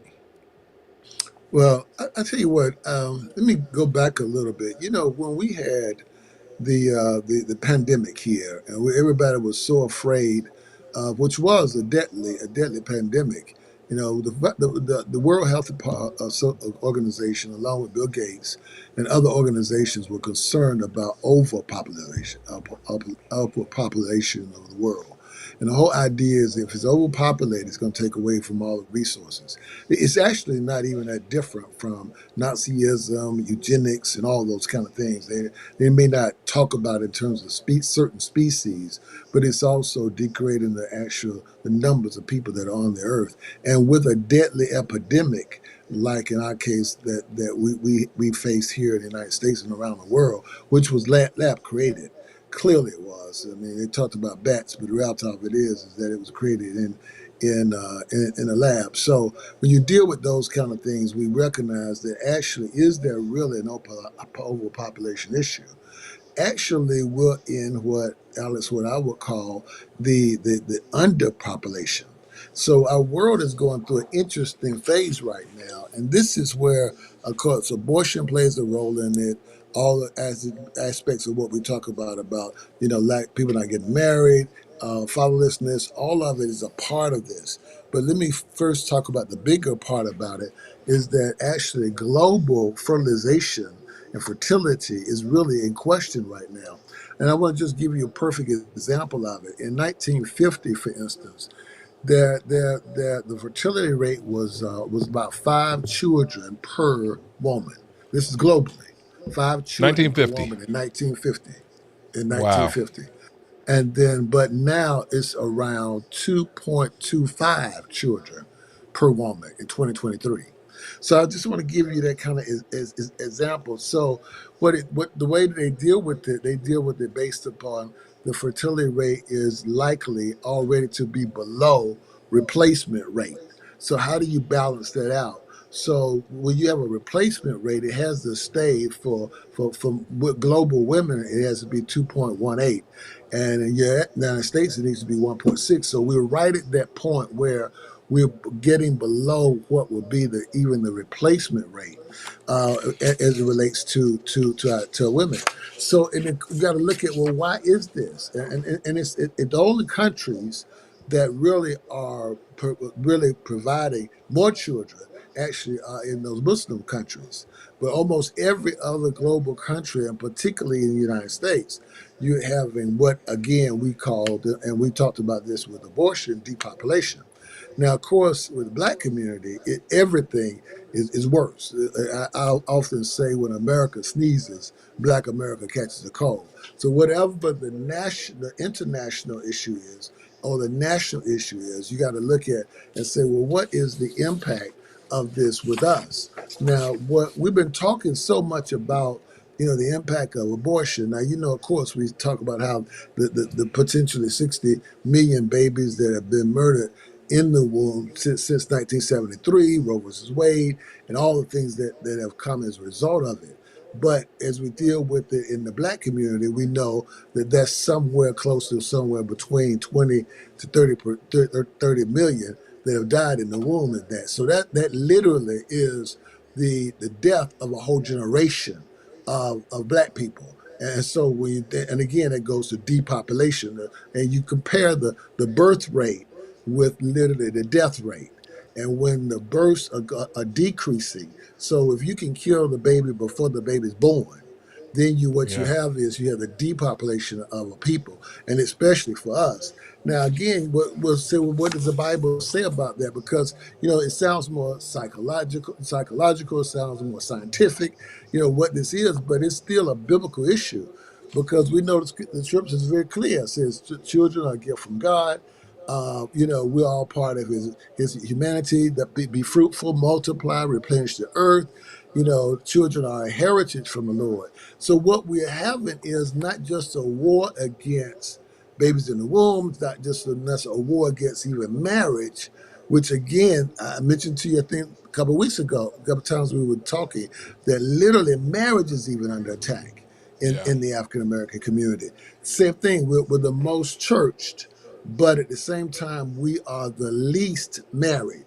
And this has never been the case where in the 50s and the 60s, we were the most married. So we're watching a phenomenon that's under the radar. No one's even really dealing with it, but we're killing ourselves. It's almost genocidal in the way that we're doing it, but we're advocating it.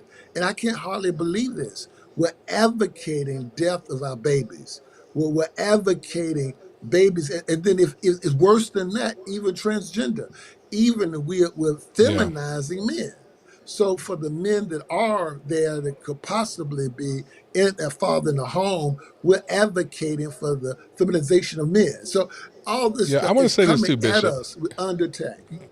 It's so crazy too, is because they keep telling us that we're overpopulating. You hear AOC, Alexandria Ocasio-Cortez, a lot of these people, we're the planet, we can't take it. We're too populated, and this and that. That's what they're telling us. And actually that's just simply not true. They're telling us that we need to kill our babies and don't eat meat because meat is from cows that will fart, and that's bad for our environment, and all this crazy stuff that they're trying to get. And we're almost believing this stuff. And and you can see it right here, because we are in danger. There's a crisis right now. And I want to go back to this. There's two things that you said, or a couple things that you said, but and this isn't popular, Bishop. You're not supposed to say this thing. Now, I did college and young adult ministry, and I would tell the students, I need you guys to get married and have a lot of sex and have a lot of babies. Because, the way for, and I'm a man of faith. I'm a Christian, unashamedly, Frontline Faith. I'm a Christian man. The way for the gospel to spread is for me to teach my 5 children what Jesus said, what the Bible says, and then to teach them to teach their children. We have to make, you look at, we talked about this isn't popular. The Muslims are outbreeding us. They are spreading their religion because they're like producing 8 babies to our 1. It's ridiculous, Bishop. I mean, am I wrong on that or no? Oh, you're absolutely right. And look, you gotta look at faith. So part of it is also how we see our Christian call. See, motherhood, and we talked about fatherhood, but see, motherhood's attack also, because it's almost like saying that your career is more important than your childbearing years. And so if we continuously push back childbearing years and push it back, even for a mother that can have babies, she has no problem with her fertility, but it's a question of a convenience. So convenience, that God of convenience, which to me even speaks to hedonism. Hedonism, of course, is pleasure seeking. It's what's pleasing to a man. So as opposed to godliness and biblical worldview, we're in a hedonistic society where we're driving everything based upon man's pleasure. So it's not pleasurable to think about a woman having a baby. It's not honorable as it used to be. So women are pushing back that age even further back. Then the lack of the father in the home, and the children are even growing up to be strong fathers. Then the feminization of men. It's just all these things are attacking childbirth. And actually, and then, Bishop, we're under that depopulation. Yes, sir. And then think about this. If a man comes in and talks about traditional values of, yes, I want my wife to have kids and to stay at home and be a mom, you're criticized for that. You're ridiculed. That's toxic masculinity. And that's like the message that they're trying to breed. Now, I do see because I do a lot of young adults, and I'm around college. I'm a adjunct professor at Evangel University, and now they're telling me this thing called trad wife, traditional wife, and that's being popular where these women are saying, I want to be a traditional wife. I want to stay at home and have a lot of babies and take care of my family and stuff. Why? How come they're trying to tell us to shame us from wanting people to aspire to that? Doesn't make sense. It's amazing because you remember when a certain political candidates mentioned something about having babies. It was they literally came against him and protested and talked about women's rights. What? I mean, come on. So yes, you have rights, but we understand. But seriously, what God created you for a purpose, a childbearing. That's a purpose, a season in your life. It's not like, listen, my daughter just had little beautiful baby, little Harper Eileen Cash. And we were just with her this week, and she just, while we were there, Congratulations. she had her 7th week birthday. And I was just so excited to see this little baby in her arms, breastfeeding. It's so beautiful to have children. We really got to honor and appreciate women that are having children because they Amen. are continuing what God's calling is. So, Bishop, we talk about this theologically. We know what the Bible says, be fruitful and multiply. We talked about the social side of this a little bit. Let's look at the economic side of this. I mean, because this is stuff that people don't think about. What are there economic ramifications of underpopulation? It is, oh my God, it's beyond, it's actually beyond imagination. It affects almost every area that relates to what blacks. I want to give you this example if I can get it in front of me. So so what we have here is all the different areas that become very important for us. It relates to what could it impact. Like for instance, if we're reshaping how many babies we have, it could literally affect the economic, the political landscape, the social structure, the infrastructure, the labor force, retirement, old age, health, state finances, security. Almost every aspect of life is dependent upon underpopulation. So we have to treat it as a primary issue, even on the political side, because it's going to affect everything as we relate. So overpopulation has been blasted like, oh my God, we're coming to an end.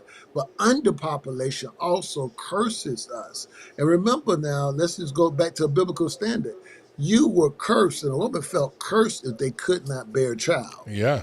So now we're talking about, is this possibly a judgment now that we literally defied what God's word is? Is it possible that this infertility is somewhat of a judgment from God? Wow. Because, I mean, you think about that, and people don't want to talk about that. Like, so for example, if people are entering into a homosexual relationship, they're not going to be producing children. And, God tells us to go and produce children.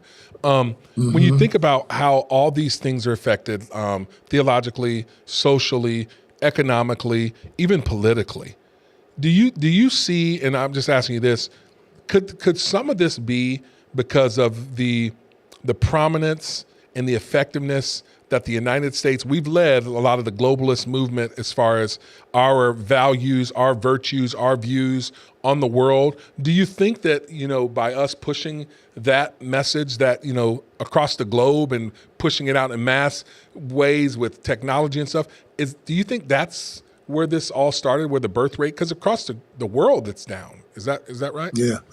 Well, I tell you this, where we were once a Christian Western civilization, now we're being overwhelmed by a very growing Muslim population. So if we just deal with that alone, now of course that helps us understand the whole idea of Isaac and where the protection of Isaac versus Ishmael. There's always that conflict, but it looks like now Ishmael was going to be blessed. It looks like the Muslim population was very rich. We know that, understand that. That influence is so great right now because of sheer numbers, just sheer numbers. I was with, this is kind of off the subject, but it was interesting. I don't know if you know, they have a new show called Surviving Black Hawk Down. And I was with General Boykin, and he's a strong Christian. and he was one of the ones that was the officers overseeing it. And remember, the Somalians just overtook American soldiers. Just they had AK-47s, everything. But it's almost like that happening now. In many cases, we underplay what's going on in the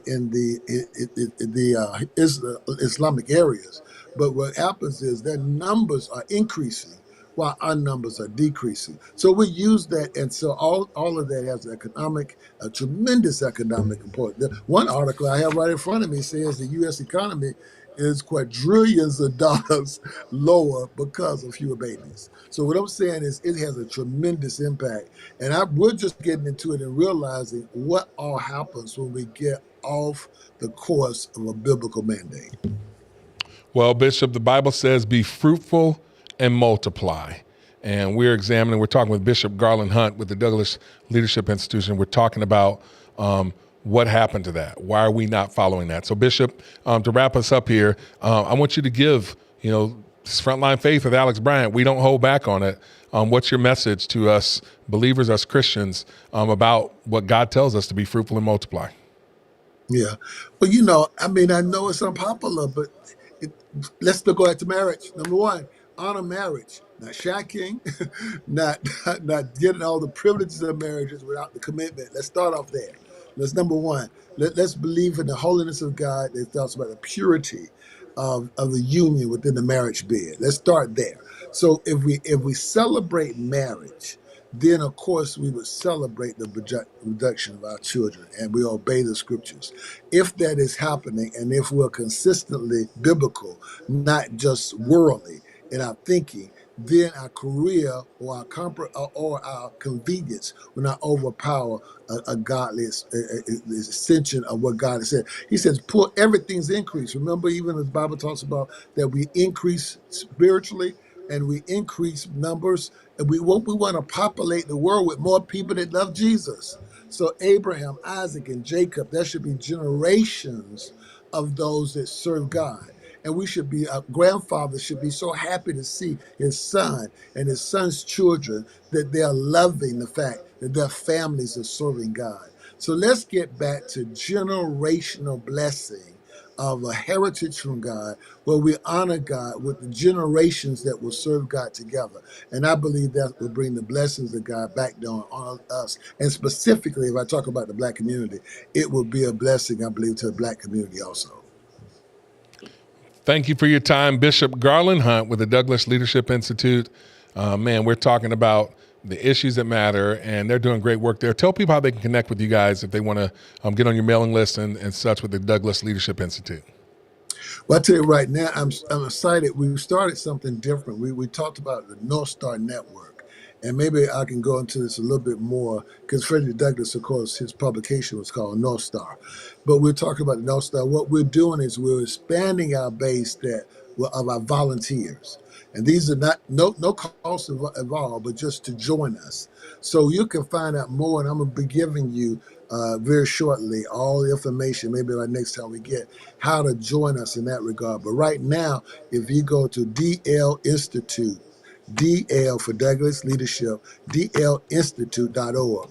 If you go there, you can go to our website and you can sign on and join us on our mailing list. But we're going to be inviting you to be a part of a growing mass population of those that are connected to us, pastors, churches, and most incredible volunteers that want to be a part of our volunteer association under our North Star Network, dlinstitute.org.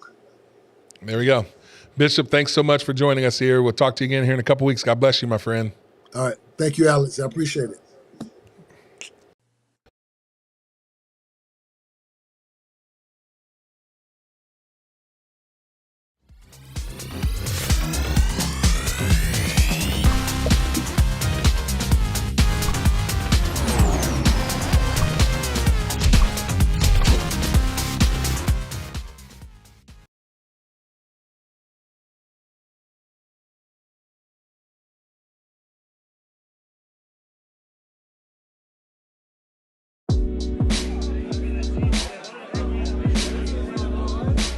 What people are talking about.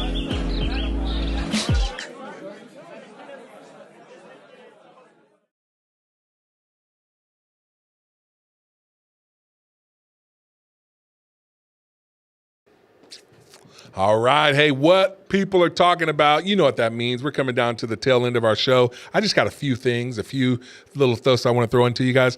Here at Frontline Faith with Alex Bryant, I'm interested in everything. And here's one for all of us fellas that like sports. LeBron James, he became the absolute first player in the history of the NBA to score 50,000 career points. That's impressive, people. That's very impressive. LeBron was already the NBA's all-time leading scorer. That was before this milestone on Tuesday. Remember, he took over this mantle from Kareem Abdul-Jabbar. I remember seeing Kareem set that mark when I was a kid. And LeBron James took over for him as the all-time leading scorer. And now LeBron has over 50,000 points. That's during the regular season and the playoffs. So that's impressive. So my question is this.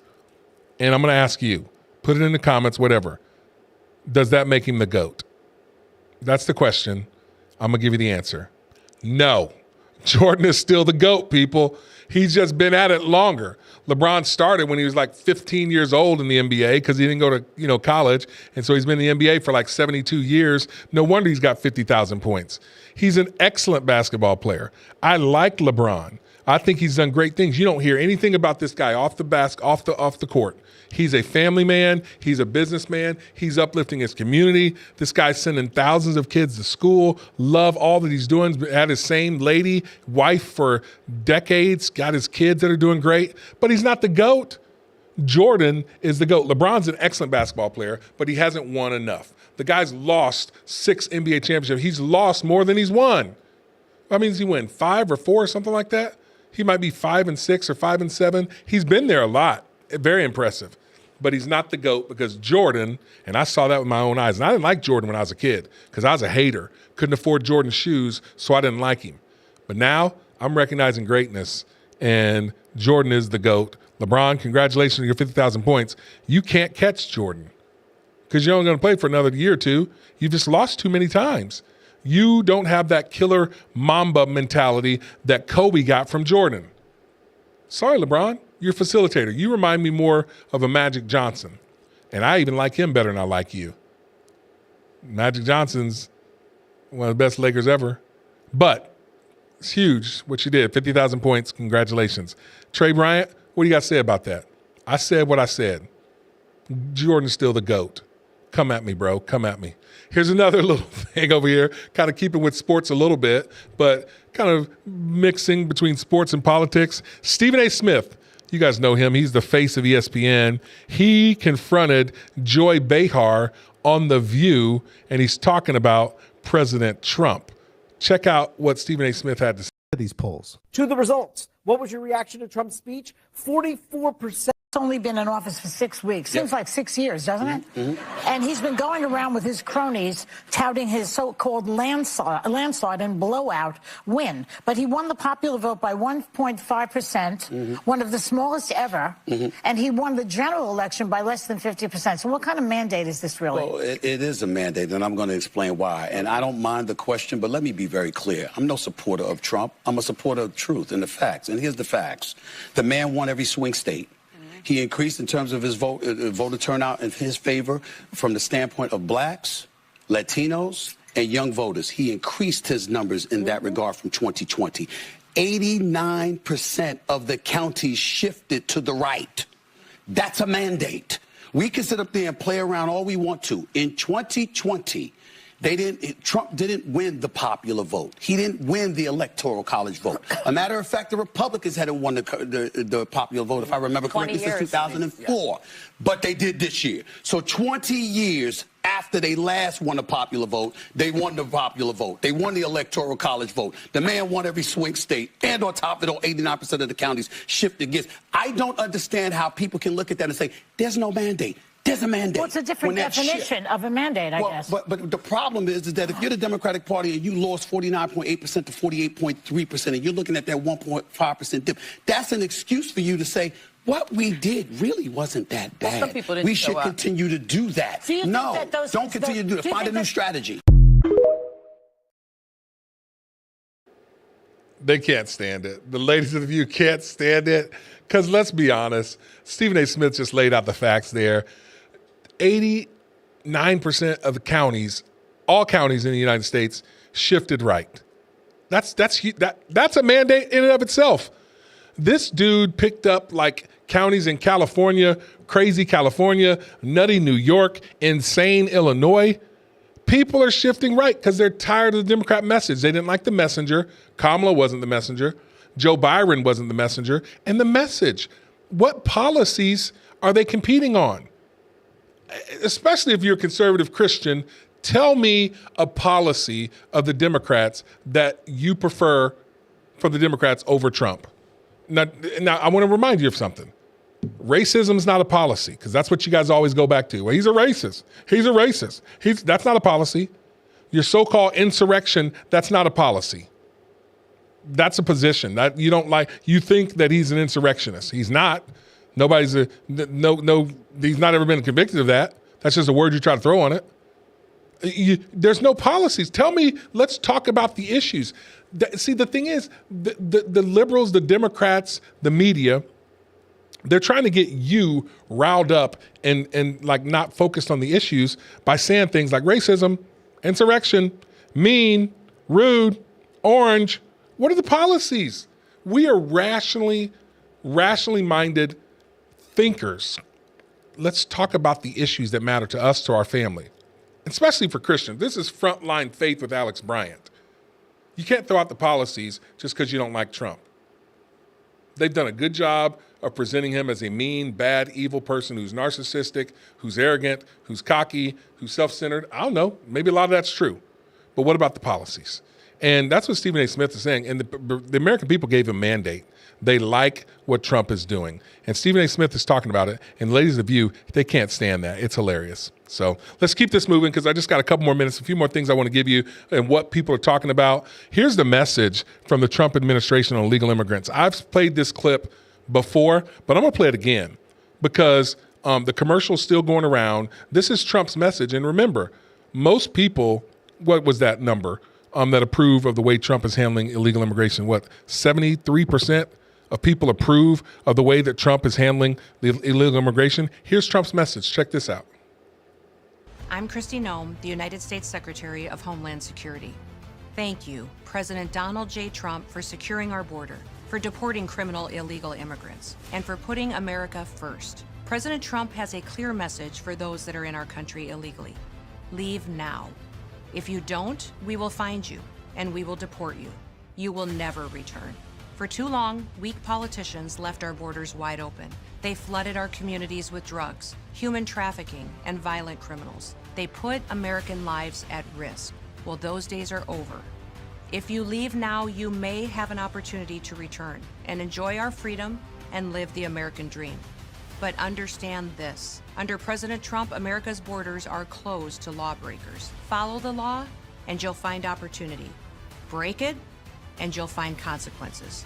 The choice is yours. America welcomes those who respect our laws, because a strong nation is a safe nation. So my question is this: what's the problem with that message?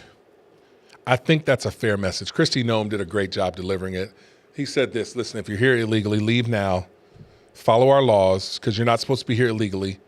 It's coming across our border illegally and then outstaying your visa, blowing off your asylum hearing. That's not what the way you're supposed to do it. And then you can't then go and whine and cry and play on people's good-heartedness that, oh yeah, well, we're breaking up families. No, follow the law, and you may have a chance to come back and do it the right way. That's how countries work. I mean, it's a job of the government to protect our borders, to keep us safe. I know that all these people that come here, not all of them are criminal people, but they broke the law. I can't just decide, oh yeah, I'd rather live in Switzerland. I'm just going to move my family over there and just move over. No, I have to go about it the right way. You have to be invited by the country. You got to go there. You got to do it the right way, follow their system. Again, good people, but and for me as a Christian, I don't fault these people. But this is the message I want from our government. I think that's a fair message. For people that are here illegally, leave now, and you may have a chance to come back. But if you're here illegally and we catch you, we're going to kick you out. You'll never come back. Don't say that they're breaking up families, because you've been warned. You've been warned. And it's the consequences for doing things the wrong way. It's a tough one, but that's the consequence. And people are approving of Trump's message on that, illegal immigration. I know people that have done it the right way, and there's a lot of like Trump increased with the Hispanic vote. Because why? Because a lot of them that are here legally like his message. They don't want people being here illegally. They did it the right way. They waited. They filed the paperwork. They went through the naturalization process to become an American citizen. They're paying their taxes, and they want everybody to do the same. Leave now, and you may have a chance. That's what he's saying. That's not rude. That's not harsh. I think it's a fair message. A couple more things, and I'm going to kind of end on this little story right here. We mentioned before about how Trump's speech had a lot of great moments. We played the moment about the young man, DJ, who was the terminal brain cancer survivor. He's had 13 surgeries, and the Democrats don't like that. They didn't like that look for him. Well, that young man, his family, obviously, they look to and appear to be conservative because he's got messages going all over X. He's going to the Oval Office. Here's a little clip of Trump visiting with his newest Secret Service agent in the Oval Office. If this doesn't touch your heart, I don't know what does. What a good-looking family, huh? There's one more thing I got for you, a big hug. Okay, good.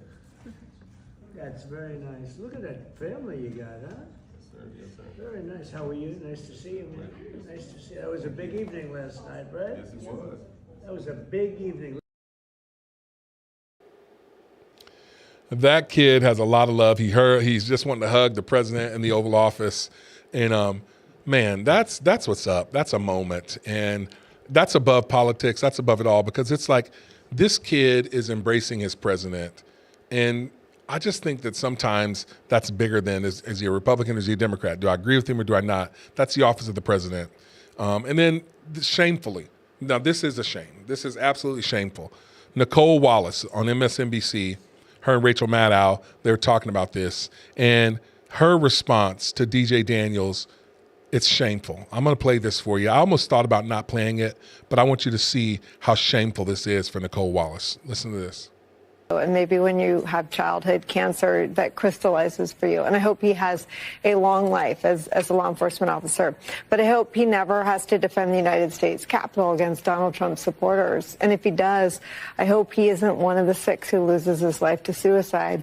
And I hope he isn't one who has to testify against the people who carried out acts of seditious conspiracy and then live to see Donald Trump pardon those people. Put me over here. I'm gonna like say this. If I was to talk to Nicole Wallace, your hatred of Trump has changed you. That's not acceptable. That's a terrible thing to say of a child who is dealing with terminally ill brain cancer. Like you literally. You're like, oh, I hope he lives a long life. I hope he does. But if he does, I hope that. And then you went to your narrative of January 6th, and you know that's just nasty. It's vile. The hatred of Trump is all that she sees right now. Can I say to you, American person, friend who might just stumble on this show, and you might like me, high school friend that I graduated high school with, and I can't wait to see our 30-year reunion this summer, person that I've been at your church before, black, brown, white, I don't care. Can I just ask you, and I don't care which side you vote, please stop and just think about that. Is your hatred of Trump, your dislike of this guy, is it changing you? Because that should never be said. I mean, Nicole Wallace should be ashamed of herself. We don't want to be like that. Please check your heart, search your heart, evaluate it. I mean, your hatred of a person cannot change the way that you are, and that's where you don't even feel compassion, love, joy, gratitude, thankfulness, exhilaration for a young man who was given 5 months to live, who's like well past that, and who's now being enjoyed, just given some honors bestowed upon him before he leaves this earth. We have to do better. We have to be better. My friend Shelley Larrick, she started the foundation when her son Chandler was killed, and do better, be better. That's what I'm saying to all of us. That's what I'm saying to you, Nicole Wallace, and the rest of us. We got to do better. We got to be better. So, hey, that's all I got for you this time with Frontline Faith with Alex Bryant. Thanks for tuning in. We'll be back here next Tuesday, 9 to 11. Shout out to my new producer, Micah. He's behind there. He's over there. He's getting all the different pieces together. Man, you're making it happen, Micah. So we thank you for that. And until next time, check us out, alexbryant.org. You can go there. You can connect with our ministry. You get our updates, our emails. Connect with us. We got our podcast, The Way We See It. That's our audio version. You can download that wherever you get your podcasts. And until next time, I'm out. Word.